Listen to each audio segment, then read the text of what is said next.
Congratulations! You are tuned into Dov Baron's Leadership and Loyalty Show, the #1 podcast for Fortune 500 executives and those who are dedicated to creating a quantum leap in leadership. Your host, Dov Baron, he's an executive mentor to leaders like you, a contributing writer for Entrepreneur Magazine, CEO World, and he's been featured on CNN, Fox, CBS, and many other notable sites. Dov Baron is an international business speaker who was named by Inc. magazine as one of the top 100 leadership speakers to hire. Now, over to Dov Baron. Welcome, dear friends, fans, and fellow aficionados of leadership excellence. Thank you for joining us on this episode of Leadership and Loyalty Tips for Executives. In recent years, even workaholics have been trying to understand the importance of sleep and if it's possible to get less and do more. If sleep is as important as we think it is, maybe is it even more important than we think it is? Well, more about that in a moment. As always, we need your help in staying relevant, so please get yourself over to wherever it is you tune in to us and do us a favor, rate, review, and subscribe to the show. And if you are a regular listener, big thank you to you for making us the #1 podcast for Fortune 500 around the world. And we are honored and grateful to be cited by Inc.com to be the #1 show that makes you a better leader. Now, I know you're curious. My name is Dov Baron. I am your host, and I'm here to assist you tapping into the one thing in your business that changes everything by transforming meaning into action. Curious to know more? Simply go to dovbaron.com. That's DOVBARON.com. All right, let's strip it down and dive right in. I don't know if you know this, but more than 1/3 of Americans get less than 7 hours sleep a night. That means they're sleep deprived. 1 in 20 fall asleep at the wheel. But does 7+ hours sleep really matter? Well, our guest on this episode is chairman of the Cambridge Sleep Sciences with a background in medical devices, clinical software, aviation, occupational medicine, pre-hospital emergency care, and a general practice. Ladies and gentlemen, please put your hands together and help me to welcome the sleep scientist himself, Dr. Chris Dickson. And the crowd goes wild, young man. Thanks, Baron. That's very, very kind. Very kind introduction. I'm not sure I'd actually call myself a sleep scientist as such, but I'm certainly someone who's pretty interested in sleep. Right. So tell us the origin story for you in the context of the importance of sleep, because everybody knows, okay, I got to go to sleep, but not everybody knows the importance of sleep. What's your origin story in that? Well, I mean, first of all, I was a junior doctor. My first contract in medicine was to work 120 hours a week. Wow. Quick calculation, there's only 168 hours in the week. So hold on a sec, before you go any more, how long ago was that? That was in the early 1980s. Okay, was that expected generally? It was probably at the harsh end of things. I worked what was called a 1 in 2. So there were just 2 of us covering, and we covered the week between the 2 of us, day and night. And do you see that as still happening? Not in the UK. They're now limited to 48 hours a week. Okay, but you were expected to do 120 hours a week, and there's 160 hours in a week. 168 hours in a week. Wow. Okay, I'm sorry I interrupted you because that is shocking. It's probably not great. Obviously, had a bit of sleep during. Now there's a British understatement. It's probably not so terribly good. Well, yeah, you know what we're like. I do. I suffered sort of sleep deprivation as part of my job, I suppose, and I became very aware that if I got really tired, because sometimes you work more than 120 hours a week because that was the way it was, and sometimes when you're really sleep deprived, you realize that you were all over the place in terms of making the ability to make decisions. Just sort of your whole cognitive process slowed down, and you were probably, to be honest, prone to making mistakes. And realizing that and doing what you could to manage it was sort of something you tried to do to work through that. And then I think when I became when I became a general practitioner, because I did a sort of normal sort of training, it was the time when everyone was taking benzodiazepines. It was the drug that everyone was using to help them sleep, and a lot of them were quite long acting in those days. And I spent a lot of the first part of my doctoring career trying to help people get off long acting sleeping pills, because they were still asleep at midday. These people. Oh my goodness! They were in sort of trouble. So I had quite an interest then in what else we could do. And then when I finished being a GP, I decided I was going to change jobs. I was up a mountain in a tent in the Himalayas, and I realized that I really quite enjoyed the job at the time. But another 10 years doing the same thing, I wasn't so sure. So I decided to leave primary care and find something else to do. So I got into occupational medicine, which is looking at the interaction of work and health and work. And of course, sleep's a key area in that. And by a circuitous route, this led me to Hong Kong, looking after the medical side of the construction of the new airport there. And finally, I became head of medical for Cathay Pacific Airways after that airport was completed. Now, clearly, airlines and sleep is a pretty important subject. Flight crew, and sleep and long haul schedules and the disruption that does and their ability to concentrate is something that airlines have studied for some time. So I suppose that is when I became acutely aware of the importance of sleep and what happens when people don't get it, because you can measure it very clearly. I remember in the early 80s that Japan Airlines was doing studies around sleep. Nobody else had even considered it, and they were looking at the impact of that on cognitive response. And I mean, we know, and you will know much better than me, of course, we know that your ability for cognitive response time, etc., is damaged by as little as 30 minutes, not enough sleep a night. When you're going to 100 hours a week, or let's just say, you're the average lunatic workaholic who's doing 80 hours a week. And by the way, if you think I'm being judgmental of you for that, I am. You know why? Because I used to do it all the time.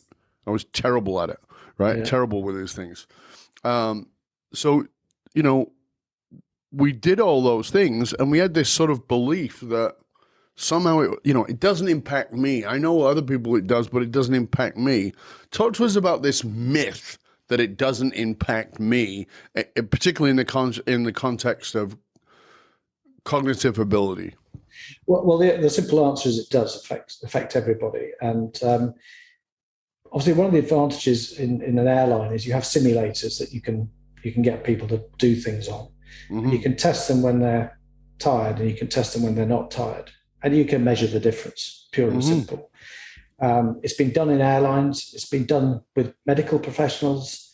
It's been done with drivers. It's been done with astronauts, and so it goes on. And they all say the same thing, which is being tired. You might as well be drunk, to be honest. Your cognitive processes slow down. You make errors. And the more tired you are, the more errors you make, and the slower your cognitive function. So, this is on top of all the sort of the important health matters, is your ability to perform, and this is all about performance, goes down.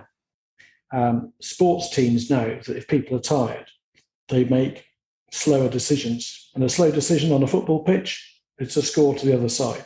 And again, sportsmen probably measure themselves more than most executives measure themselves.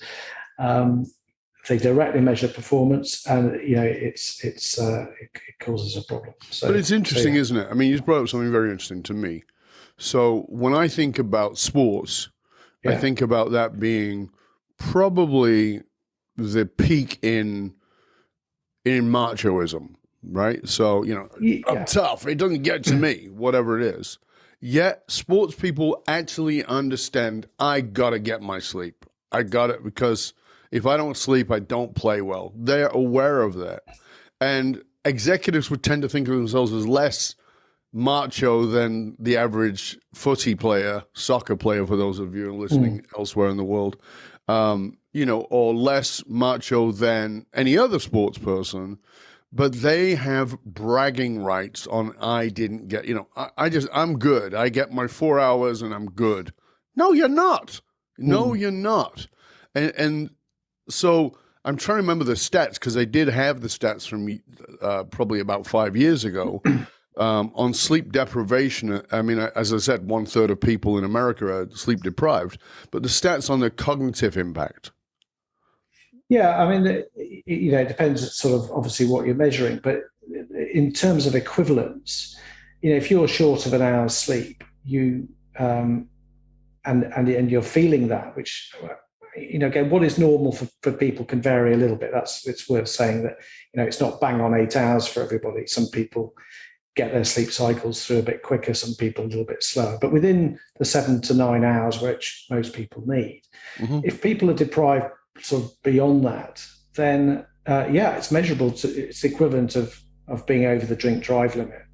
Right. And we wouldn't allow people to do certain functions if they were that, and we shouldn't allow executives to make decisions in that state. And yet that happens all the time. All the time. And one of the things that I sort of was particularly interested in was jet lag, for fairly obvious reasons. And it's a particular type of sleep deprivation, because not only do you tend not to get enough sleep, you also, your head's trying to tell you want to go to sleep at times when you probably want to be awake. And again, studies have looked at people's cognitive function. So people fly, transmeridian, maybe in eight time zones, and they arrive, and you've really got to think about what time of day your head thinks it is. And what time you have important meetings. Because if your head thinks it's 2 o'clock in the morning, it doesn't matter how much sleep you've had, you're not going to be in a great state. I mean, I used to fly quite a lot between London and Hong Kong, but it's true whichever way you fly. So if you're flying east, say 8 time zones, it can be a bit of a challenge because you're arriving early in your day and you're expected to go to sleep early. And actually, the answer is not to sleep too much on the aircraft. Is that right? Yeah, because by the time you get to 10 o'clock at night, 11 o'clock at night, you want to be going to bed. And that's only going to work if you're tired. If you've had 8 hours sleep on the plane and you arrive effectively having got up at 11 o'clock in the morning or 12 o'clock in the morning, then you won't want to go to sleep at that time. No. And the great thing is you get these circadian rhythm dips. You get a big dip at night. Yes. But you also get a little dip at sort of 2 o'clock in the afternoon after lunch. And actually 10 o'clock on an 8-hour time zone shift is in fact 2 o'clock in the afternoon as far as your head's concerned. So it's a great time to get that first sleep. Right. As long as you're not, you haven't actually slept too well on the plane. So I used to only allow myself sort of 3 sleep cycles, sort of 4.5 hours of sleep. And then I'd be a little bit sleep deprived, but not completely knackered when I arrived. And which is probably worth just explaining to people just the basic structure of sleep. So sleep is not like turning your TV on standby. Sleep is a very active process. We have various stages of sleep, which range from the sort of going to sleep stage, a lighter sleep stage, stage 2, stage 3, which sort of is what we used to call deep sleep. And then there's a thing called REM sleep, rapid eye movement sleep, which has its own particular function. And these stages happen in 5 cycles during the night. So we go through a pattern. Each of those cycles is different. But so that's what we do. That is what we're trying to do in a night. 5 cycles of these various stages. So just so you understand that as you're listening, so you know that sleepy state you get as you lie down, maybe you've got a busy head, but you still have that sleepy state. Okay. And then the hypnagogic state, and you start to slip off into that from an alpha into this, into a sleep, but you're actually not fully sleeping in that period of time. Your sleep changes. That's why you can suddenly wake up. And so, as Chris was just talking about, there's these 90-minute cycles. And at the end of a 90-minute cycle, there's a little bit of a rise of cortisol, which is the stress hormone, that will put you on the edge of waking up. And that's why you need sleep hygiene, right, Chris? It's where you need to make sure your room is good and your room is quiet, and because you can get disturbed as you come out of each of those 90-minute cycles. Is that correct? Yeah, it's sort of correct. I mean, I think I always say to people, don't be too worried if you wake up. No. During the end of each cycle, we get into a fairly light sleep. Yep. And we may wake up. We may wake up to go to the toilet. We may wake up to turn over. We may, just sort of stir slightly. That's fine. It's probably an evolutionary thing that, if you're going to sleep every now and again, it's a good idea to wake up to make sure there's not a saber-toothed tiger about to eat you. Or creeping. Otherwise, not standing over your head with a frying pan, or whatever it might be. In your case, clearly. So yeah. Actually waking up and turning over whatever is not a great problem. But sleep hygiene is helpful. I mean, it's doing all the right things: cool room temperature, not eating a load of food late at night, not drinking coffee in the afternoon and evening. Obviously, alcohol can also disturb your sort of sleep structures. Not sort of being too wired when you go to bed in terms of your brain being all over the place. Try and have a bit of a relax. This is all good stuff. Mm-hmm. Interestingly, some recent sort of studies have shown that if you have got established sort of poor sleep patterns, just changing sleep hygiene is probably not enough. Right. You probably need a bit of a kick in terms of the pattern. But if you have a pattern, good sleep hygiene will help maintain that pattern, certainly. So if you've not got good sleep patterns and you're doing the sleep hygiene, and you've turned off the blue lights, you've turned off your screens, you've got the dark room, you've got the cool room, you made sure you didn't eat for 3 to 4 hours before you went to sleep, you've not had any coffee that afternoon after the noon cycle. You've done all the right things, but you've just got an insanely busy head. What then? Yeah, I mean, clearly, is that sort of stage of relaxing beforehand? Listen to some sort of calming meditation music, or something, right? Meditate if you know how to. If you're confident to do that, practice is good with that. And then there's obviously various sort of interventions that can help people sleep as well. But all that basic stuff is always well worth trying first. Mm-hmm. But for the person who's listening to us and saying, okay, I've tried some of those, what do you recommend? Because I wake up at 3:00 in the morning, and I've tried meditating, and I try, not doing anything that would keep my head busy, but then, it kicks into fifth gear. What's the guidance around that, Chris? Yeah, I mean, generally the guidance is if you don't fall back to sleep reasonably quickly, it's actually better to get up and do something. And get up and do something, and then go back to bed. Maybe half an hour later when you've done something, because actually lying in bed worrying about being awake isn't really particularly helpful. No. And we can get quite stressed about not being asleep, and right. maybe just something's got to us that day. But if we can reinforce good habits so that we're used to going to sleep reasonably quickly, we're used to staying asleep and going back to sleep, and confident that we can go back to sleep, then actually you tend to have less of those wake periods, because your way of dealing with it, your brain is expecting to go back to sleep, and that's part of the challenge is expectation. Mm-hmm. And it's something that can be worked on. And of course, the big problem with any sort of sleeping pill is that in those sort of situations is it's too late in the night. You're already way through. Sleeping pills have any drug. You take a drug, the level builds up. Yep. And then you either metabolize it or excrete it or a bit of both, and the level goes down again. Sleep, however, is up and down and up and down and up and down into these different stages through the different cycles. So you can see that a chemical product for sleep is probably not ideally doesn't work the way your body works.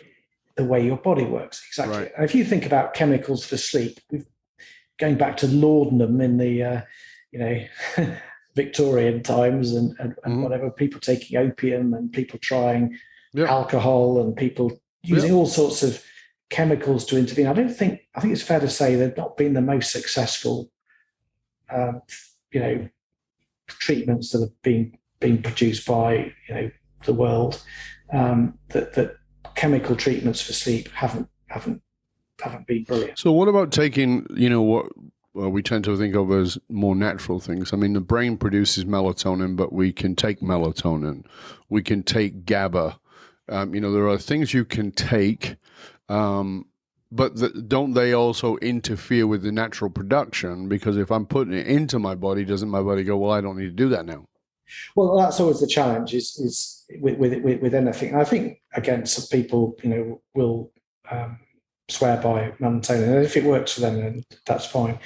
The proof of the pudding is, do you wake up in the morning, feel refreshed? Do you feel refreshed every morning? And do you not fall asleep during the day? Do you feel, lively during the day and then pleasantly tired at night? Because if you get into those habits, actually your brain will just continue to do the good habits. The problem with sleep is we do quite a lot of things that get us out of the good habit.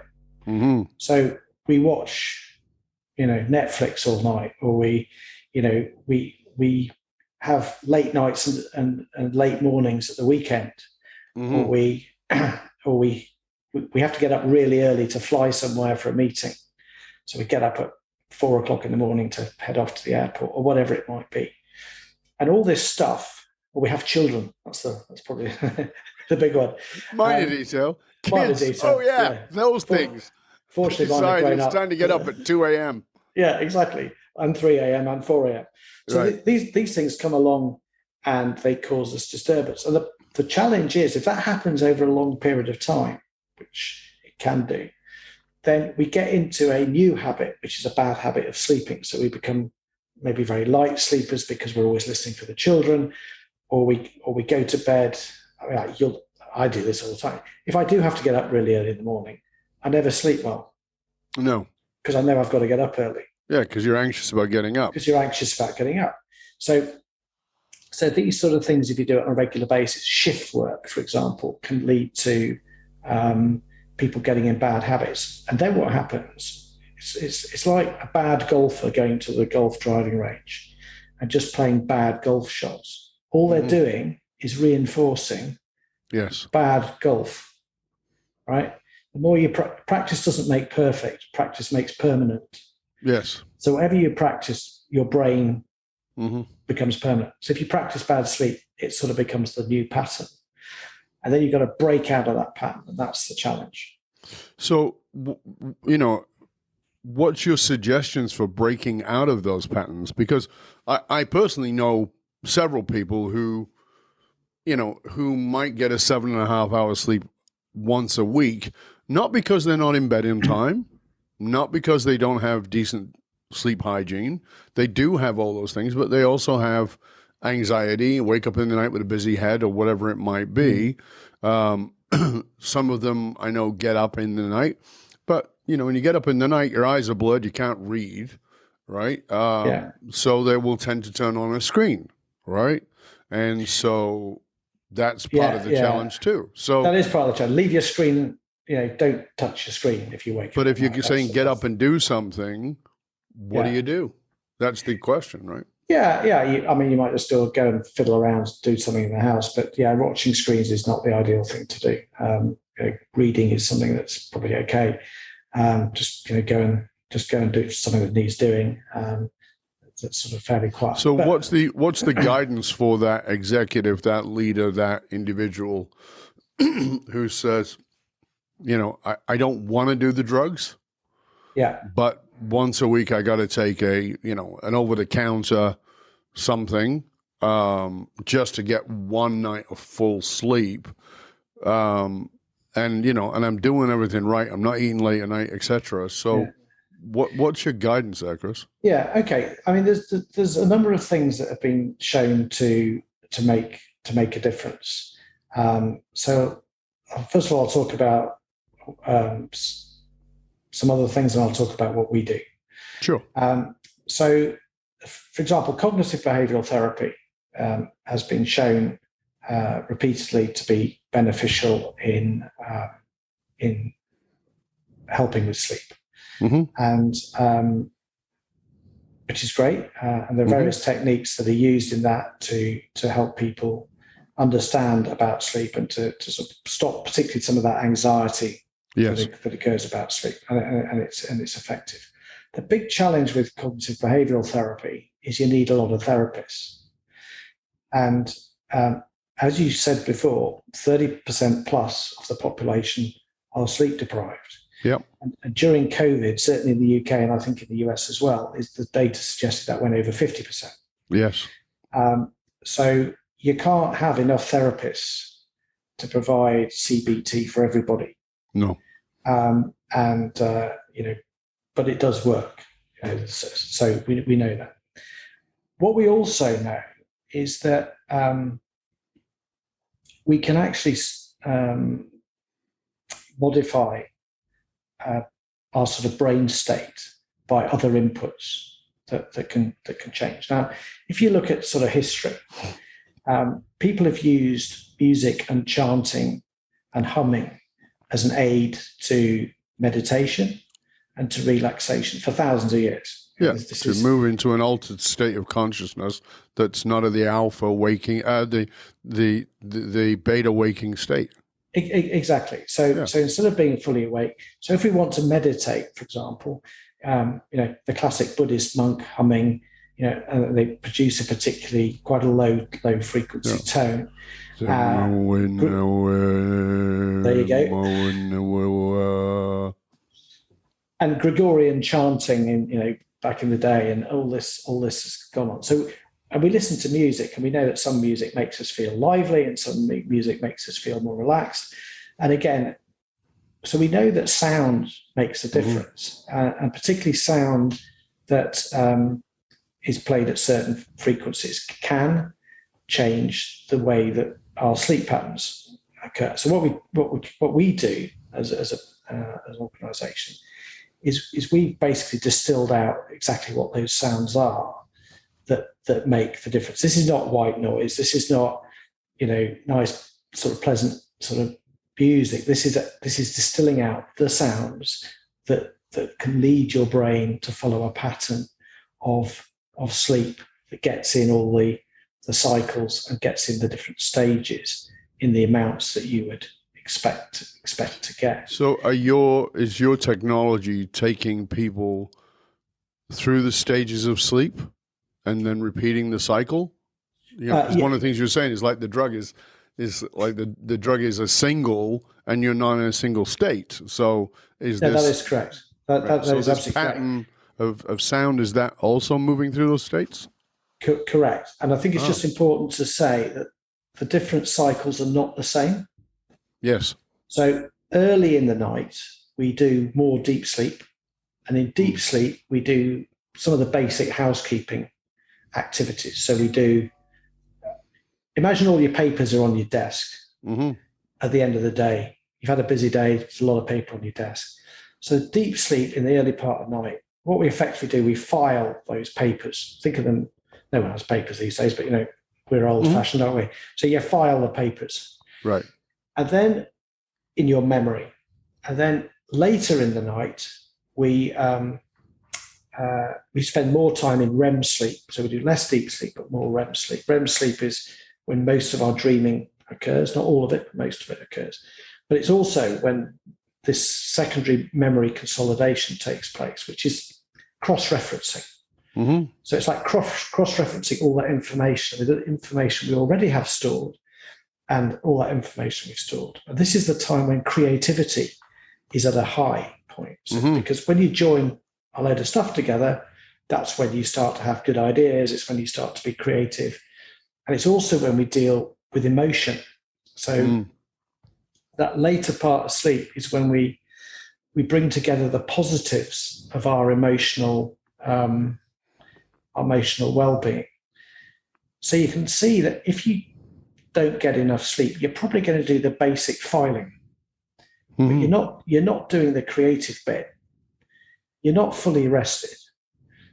Your emotions are probably on edge, and you're probably feeling more anxious. You may be stressed more because your emotional intelligence, if you like, has been affected by the lack of sleep. So yes, what you can do with sound is you can make sure that by giving the brain patterns to follow, the brain's pretty good at following patterns. Yes.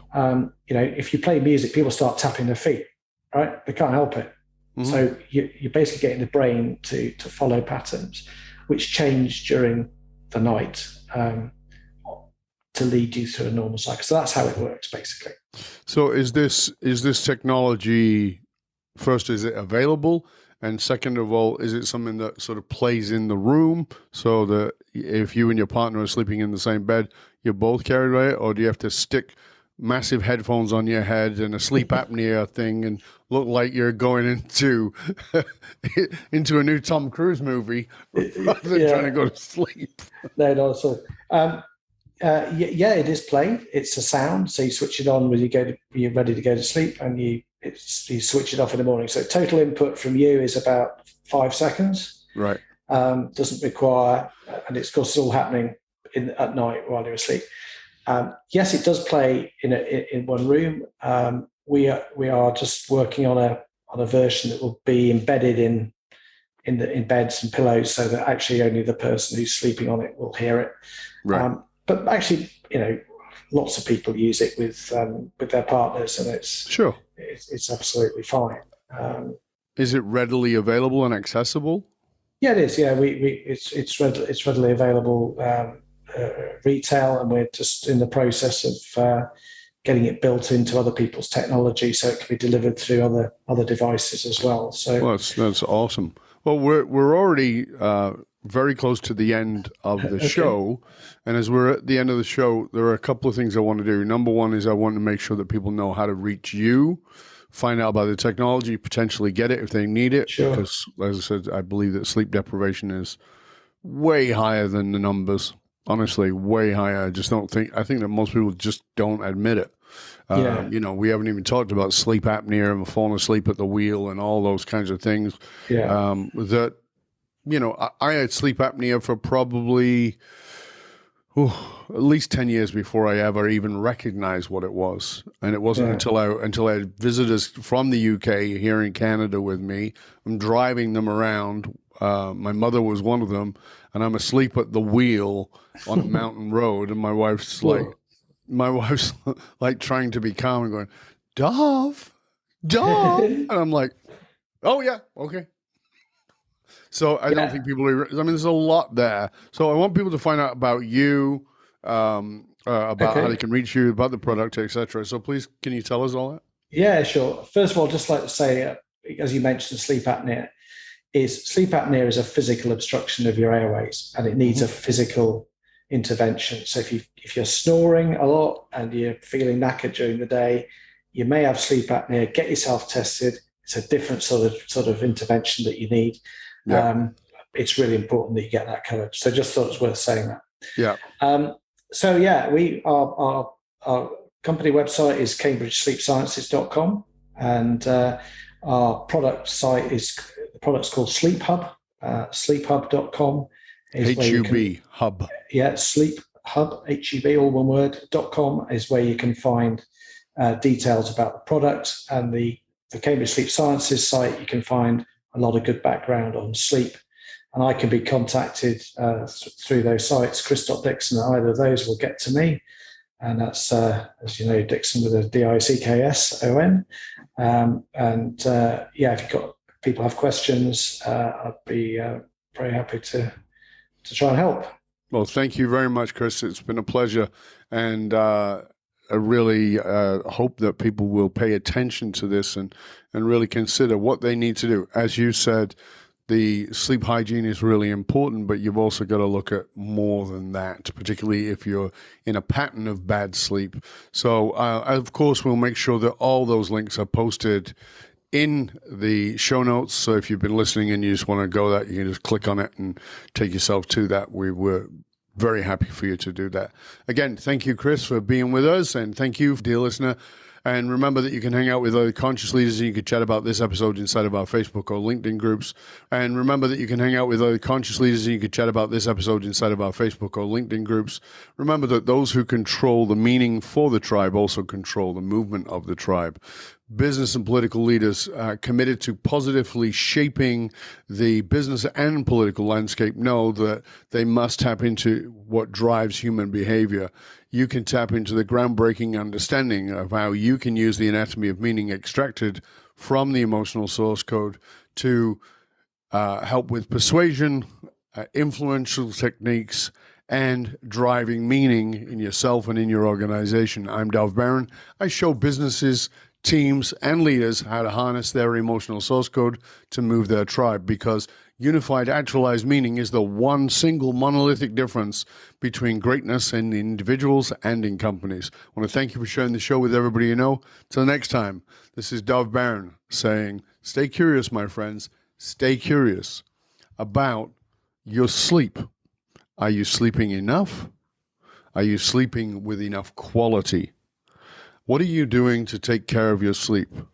If you want to be a better father, better mother, better brother, sister, parent, better leader, a lot of it depends on how the quality of your sleep is.